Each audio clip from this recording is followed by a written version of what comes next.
मैनपुरी, ये भी high profile seat है और यहाँ से डिंपल यादव, अखिलेश यादव की पत्नी, पहले सांसद भी रह चुकी हैं इसी सीट से, उनका मुकाबला बीजेपी के ठाकुर जयवीर सिंह के से है, जो कि या विधायक भी हैं और मंत्री भी हैं। तो प्रदीप, इस सीट पे इस बार क्या होगा? क्या डिंपल एक बार फिर से जीतेंगी? देखिए, हमारे हिसाब से डिंपल यादव वापस से इस सीट को जीत रही है। यहाँ यादव वोट जो है वो एक तरफा डिंपल यादव जी को पड़ा है और बाकी कास्ट के अंदर भी ठाकुर वोट को मैं हटा दूं तो ज्यादातर डिंपल यादव को ही वोट पड़ा है। और ओवरऑल यहाँ पे जो लोग हैं ये उनका गढ़ है, यहाँ पे कोई एंटी इनकम्बेंसी ज्यादा देखने को नहीं मिली है, तो ये मेरे हिसाब से सीट पे कोई दिक्कत नहीं है। अच्छा खासा वोट समाजवादी पार्टी को पड़ रहा है। मैनपुरी की जो जीत है वो एक बार फिर से डिंपल के हिस्से आ रही है। समाजवादी पार्टी इस सीट को जीतने जा रही है और इस सीट के अलावा अगली सीट की बात करेंगे तो हम आपको बताएंगे कि अगली सीट है बागपत, उत्तर प्रदेश की बागपत लोकसभा सीट।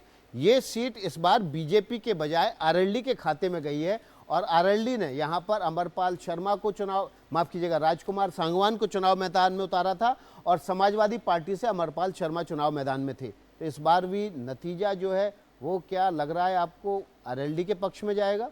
देखिए, यहाँ पे बीजेपी और आरएलडी का जो अलायंस हुआ है उसके कारण जो जाट वोट है वो पूरा एनडीए की तरफ गया, वरना पहले वो स्प्लिट होने के चांस था। तो यहाँ 30% से ज्यादा जाट वोट आ रहा है और ये पश्चिमी उत्तर प्रदेश का अधिकतर जाट वोट एनडीए को पड़ा है। तो ये स्विंग फैक्टर की वजह से ये आरएलडी सीट काफी कंफर्टेबली जीतती हुई दिख रही है, क्योंकि जो 30-35% जाट वोट है वो ज्यादातर बीजेपी को पड़ा, बीजेपी और एनडीए और आरएलडी को पड़ा। और ये फर्क हरियाणा और आप पश्चिमी उत्तर प्रदेश में देखेंगे, जहां हरियाणा में थोड़ा जाट वोट ज्यादा कांग्रेस की तरफ गया है, वहीं पश्चिमी उत्तर प्रदेश के अंदर ज्यादा एनडीए की तरफ गया है। तो 2 बार से लगातार आरएलडी इस सीट को हार रही थी। 2014 में हारी, 2019 में हारी। इस बार आरएलडी ये सीट 10 साल बाद पिछली बार क्या हुआ था, जाट वोट स्प्लिट हो गया था और जो नॉन जाट वोट था वो पूरी तरह बीजेपी की तरफ गया था। इस बार जाट वोट भी एक तरफा है और बाकी कास्ट का वोट, क्योंकि आरएलडी ने बीजेपी के साथ अलायंस किया है, तो वो एनडीए के खाते में जा रहा है। तो ये काफी कंफर्टेबल विक्ट्री होने वाली है। तो कंफर्टेबल विक्ट्री होने वाली है बागपत में। और बागपत के बाद उत्तर प्रदेश की एक और लोकसभा सीट की बात कर लेते हैं और ले चलते हैं आपको लखनऊ।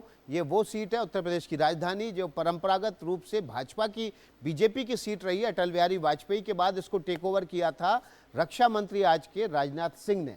राजनाथ सिंह का मुकाबला समाजवादी पार्टी के रविदास मेहरोत्रा से है। मुझे लगता है कि एक कोई मुकाबला नहीं है।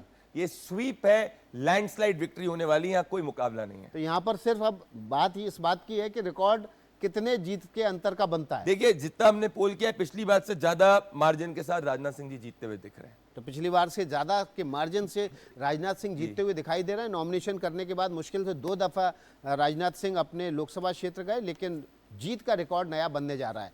और अगली लोकसभा सीट की बात कर लेते हैं। अगली लोकसभा सीट कौन सी है? कन्नौज। ये वो सीट है जो अखिलेश यादव के परिवार की एक तरह से बपौती बन गई है और यहाँ से अखिलेश यादव एक बार फिर से चुनाव मैदान में है। लेकिन सुब्रत पाठक ने पिछली बार अखिलेश यादव को पटकनी दी थी। इस बार सुब्रत पाठक क्या वो करिश्मा दोहरा पाएंगे? देखिए, ये बहुत ही कांटे की सीट है, इसलिए मैं बताऊंगा, क्योंकि यहाँ 2.5 लाख यादव वोट है, 2 लाख लोधी वोट है, 2 लाख ब्राह्मण वोट है, 3.5 लाख के अराउंड एससी वोट है और साख्य वोट भी 2.5 लाख के अराउंड है और 2 लाख ठाकुर वोट भी है। तो यादव वोट तो अखिलेश यादव जी को एक तरफा पड़ रहा है, पर जो लोधी और ठाकुर वोट है वो जा रहा है सुब्रत पाठक की तरफ जा रहा है। तो ये सीट की जो मार्जिन है ये 50,000 से कम में होगी। ये सीट हम नहीं कॉल कर पा रहे। ब्राह्मण वोट, ठाकुर वोट, लोध वोट ये जा रहा है सुब्रत पाठक तरफ और यादव वोट और दलित वोट का कुछ पार्ट अखिलेश यादव जी की तरफ जा रहा है। तो पिछली बार भी अगर आपको याद होगा तो जीते थे 20,000 की मार्जिन से जीते थे। तो इस बार भी जो ये सीट है ये उतनी मार्जिन में ही तय होगी। तो इसको मैंने एक टॉस ओवर सीट रखा है, कड़ी टक्कर है इस सीट के ऊपर। जैसे मैनपुरी एक तरफा था, यहां मुझे एक तरफा नहीं देखने को मिला। एक तरफा मुकाबला नहीं है, कड़ी टक्कर कन्नौज में मिल रही है अखिलेश यादव को सुब्रत पाठक से। सुब्रत पाठक में 2019 में ये सीट अखिलेश यादव से छीन ली थी। इस सीट का जो नतीजा होगा उसके लिए आपको थोड़ा इंतजार करना होगा।